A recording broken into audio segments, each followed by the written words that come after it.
जय श्री राधे के पी की वाणी चैनल में आपका स्वागत है। माता रानी का आशीर्वाद पाने हेतु कमेंट में जय श्री राधे अवश्य लिखें।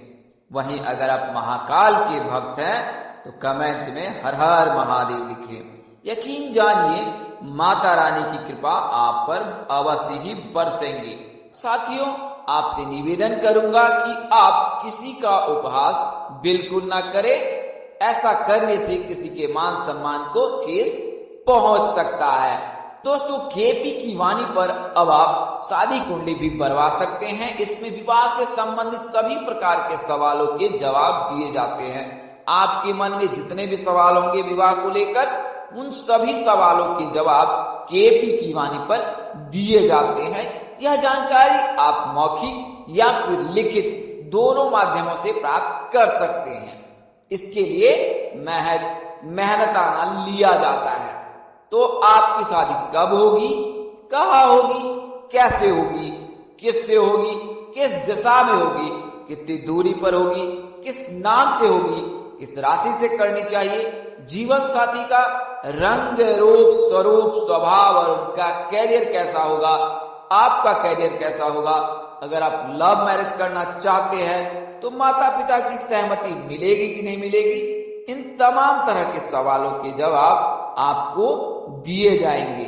साथ ही अगर कोई अतिरिक्त सवाल है तो उनके भी जवाब दिए जाएंगे। इसके लिए आप 8521835670 8521835670 इस नंबर पर आप मुझे व्हाट्सएप कॉल कर सकते हैं अथवा फोन कॉल कर भी सकते हैं। साथ ही आप व्हाट्सएप मैसेज भी कर सकते हैं। आपको बता दें कि यह जानकारी चंद्र कुंडली के आधार पर दी जाएगी। आइए अब आगे बढ़ते हैं और आगे मैं आपको यह बताना चाहूंगा कि जिन जातकों की शादी तय हो चुकी है या तय होने वाली है वे अपनी कुंडली मिलान अवश्य करा लें। शास्त्रों की माने तो नारी दोष, भकुट दोष और मांगलिक बलि होने पर शादी नहीं करनी चाहिए। इन परिस्थितियों में अगर विवाह संपन्न होता है तो जातकों का वैवाहिक जीवन सुखमय नहीं बीतता है। भकुट दोष 3 प्रकार के होते हैं। वहीं नारी दोष लगने पर जातक के जीवन में अकस्मात कोई न कोई अनहोनी होती रहती है। तो आप एक बार अपने नजदीक के किसी प्रकांड पंडित व ज्योतिष से संपर्क कर सकते हैं, अन्यथा आप केपी की वाणी से भी अपनी कुंडली मिलान करवा सकते हैं। हम लोग मामूली शुल्क पर आपको कुंडली मिलान कर पूर्ण जानकारी देंगे। सगाई यानी रिंग सेरेमनी का सनातन धर्म में विशेष महत्व है। महिलाओं के 16 श्रृंगारों में से 12वें नंबर का जो श्रृंगार है उसे रिंग या अंगूठी कहा जाता है या अंगूठी का होता है। सगाई की अंगूठी हमेशा तीसरे नंबर की उंगली में पहनी जाती है, जिसे रिंग फिंगर कहते हैं, क्योंकि ऐसा कहा जाता है कि इस उंगली की नस सीधे दिल से जुड़ी होती है। अंगूठी पहनने से हाथों की उंगलियों पर एक समान प्रेशर बना रहता है, जो उस हिस्से के रक्तचाप को भी दुरुस्त रखता है, जिससे महिलाओं और पुरुषों का रक्तचाप सही रहता है। यही कारण है कि ज्यादा गहने पहनने वाले लोगों को बीपी की शिकायत कम होती है। अंगूठी अगर सोने की पहने तो इंसान को खुशी और तरक्की मिलती है। अंगूठी अगर चांदी की हो तो इंसान को धैर्य मिलती है। अंगूठी अगर मोती को हो तो इंसान के क्रोध को शांत रखती है। अंगूठी अगर हीरे की हो तो इंसान को धनी होने के साथ मानसिक सुख भी देती है, इंसान के दिमाग को भी स्वस्थ रखती है। हीरे के कारण नेगेटिव विचारों और नकारात्मक ऊर्जा का अंत होता है। हाथ की छोटी अंगूठी में रिंग पहनने से छाती के दर्द में भी और अस्थमा में भी आराम मिलता है। तांबे की अंगूठी पहनने वाला व्यक्ति भी पेट के रोगों से मुक्त रहता है। तो यह तो जानकारी आपको मैंने रिंग के बारे में और उनके फायदे के बारे में बताया, यानी कि अंगूठी के फायदे के बारे में बताया। आइए अब आगे बढ़ के आपको 4 नामों के बारे में बताने जा रहा हूं जिनकी सगाई अगले महीने होने वाली है। ऐसा शुक्र के राशि परिवर्तन से और गुरु के राशि परिवर्तन से हो रहा है। सभी वीडियो मैंने आपको बताया है, क्योंकि अभी समय ही ऐसा है कि गुरु अस्त हो चुका है और फिर सौर मास वर्जित है। इसके चलते जो है मार्च में सगाई के योग नहीं है। तो सबकी नजर अब अप्रैल महीने पर पड़ी है कि मार्च बीते और अप्रैल में फिर सगाई विवाह का कार्यक्रम शुरू हो। तो अगर आप भी अप्रैल महीने के इंतजार में हैं तो मैं आपको बता दूं कि अप्रैल महीने में 17 से लेकर 28 अप्रैल तक जो है विवाह मुहूर्त है। इस दौरान शादी संपन्न हो सकती है।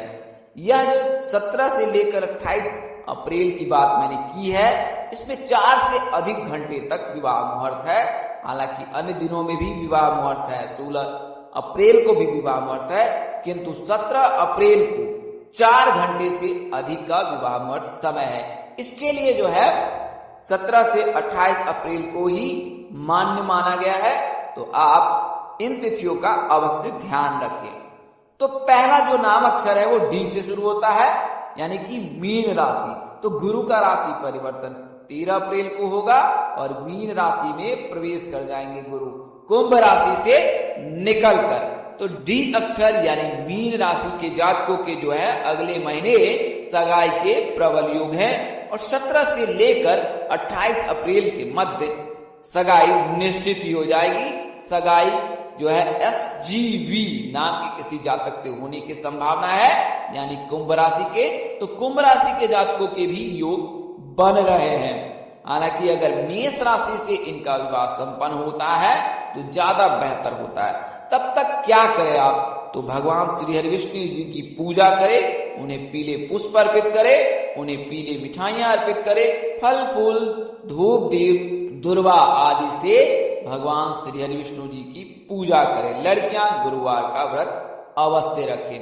अगला नाम अक्षर जी से शुरू होता है। वर्तमान समय में गुरु मार्गी होकर कुंभ राशि में है और कुंभ राशि में 13 अप्रैल तक रहेंगे। तो इस दौरान जो है कुंभ राशि के जातकों की शादी तय हो जाएगी और अप्रैल महीने में शादी हो ही जाएगी उन जातकों की जिनकी कुंडली में कोई दोष नहीं होगा। तो कुंभ राशि के जातकों के विवाह के योग 22वें वर्ष से ही बनते हैं। तो अगर आप कुंभ राशि के जातक हैं और आपकी शादी नहीं हुई है, वहीं कुंडली में कोई दोष नहीं है और शादी के लिए आप इच्छुक हैं, तो ऐसे योग आपके लिए बन रहे हैं कि अप्रैल महीने में आपकी शादी हो जाएगी। विवाह प्रस्ताव PRA नाम से आ सकता है और इनमें से किसी एक जातक से आपकी शादी होने की संभावना बन रही है। अगला नाम अक्षर जे से शुरू होता है। तो जे अक्षर से शुरू होने वाले लड़के और लड़की की राशि मकर होती है। तो शुक्र जो है मकर राशि में गोचर कर चुके हैं और 31 मार्च तक रहेंगे। तो इस दौरान जो है आपकी शादी तय हो सकती है और अप्रैल महीने यानी अगले महीने में आपकी सगाई संपन्न हो सकती है, क्योंकि इस महीने में कोई भी सगाई के योग नहीं बन रहे हैं। विवाह प्रस्ताव RAS नाम के जातकों से आ सकता है और इनमें से किसी एक जातक से आपके विवाह होने की संभावना बन रही है। कन्या राशि के जातक आपके लिए और वृषभ राशि के जातक बेहतर साबित हो सकते हैं। तो आप विवाह पूर्व अपनी कुंडली मिलान कर यह जानकारी अवश्य ज्ञात कर लें। अगला और अंतिम नाम अक्षर S से है, यानी कि कुंभ राशि। तो कुंभ राशि के जातकों का नाम अक्षर सौ और ग यानी कि S और G से होता है। इनके राशि स्वामी शनि देव हैं और आराध्य देव भगवान शिव जी है। तो शिव जी की कृपा S नाम के जातकों पर इस वर्ष बन रही है। गुरु की कृपा S नाम के जातकों पर इस वर्ष बन रही है। इसको विवाह प्रस्ताव जो है PRA नाम के जातक से आने की संभावना बन रही है। अगर विवाह मिथुन राशि से हो तो ज्यादा बेहतर होगा। हालांकि कुंडली मिलान अनिवार्य है, आप एक बार कुंडली मिलान अवश्य करा ले। तो दोस्तों, मैंने आपको उन 4 नामों के बारे में बताया जिनकी सगाई अगले महीने हो सकती है। ऐसा गुरु की राशि परिवर्तन से और शुक्र की राशि परिवर्तन से हो रहा है। इस वीडियो में बताई गई जानकारी आपको ज्योतिष, पंचांग, मान्यताओं, धर्म ग्रंथों से दी गई है। हमारा उद्देश्य महज आपको सूचना पहुंचाना है। आप इसे सूचना हेतु ले, इसके अतिरिक्त अगर आप इनको मानते हैं, अपनाते हैं अथवा उपयोग करते हैं तो इसके आप स्वयं जिम्मेवार हैं। आप चाहे तो केपी की वाणी संपर्क करें, अन्यथा अपने नजदीक के किसी प्रकांड पंडित व ज्योतिष से संपर्क कर अपनी कुंडली अवश्य दिखा ले। इस तरह की अन्य वीडियो देखने के लिए हमारे चैनल के डैशबोर्ड अथवा प्लेलिस्ट पर जाएं और अपनी राशि अनुसार वीडियो जरूर देखें। तो दोस्तों, आपको यह जानकारी कैसी लगी, लाइक, कमेंट कर, शेयर कर हमें जरूर बताएं। अगर आप मेरे चैनल पर पहली बार विजिट कर रहे हैं तो चैनल को सब्सक्राइब कर ले, साथ ही बेल आइकन को प्रेस करना ना भूले ताकि आपको नवीन जानकारी प्राप्त हो सके। इस तरह की अन्य वीडियो देखने के लिए हमारे साथ बने रहे। माता रानी की कृपा से आपके चेहरे पर हमेशा मुस्कान बनी रहे। आप सब परिवार स्वस्थ एवं सुखी रहे। आप सभी के प्यार और स्नेह के लिए आप सबको हृदय से धन्यवाद करता हूं। इसी तरह आप हमारे साथ बने रहे। इन्हीं शुभकामनाओं के साथ आपसे विदा लेता हूं कि जल्द एक नए वीडियो और एक नई जानकारी लेकर आपके समक्ष हाजिर होऊंगा। तब तक के लिए इस नाचीज दोस्त को इजाजत दे। आप जहां रहे मस्त रहे, स्वस्थ रहे, व्यस्त रहे। माता रानी की असीम कृपा बरसती रहे। परम पिता परमेश्वर आपको सद्बुद्धि, सत्मार्ग और आगे बढ़ने की शक्ति दे। नमस्कार, जय श्री दोस्तों, जय श्री कृष्णा, जय माता दी, जय वाहिगुरु।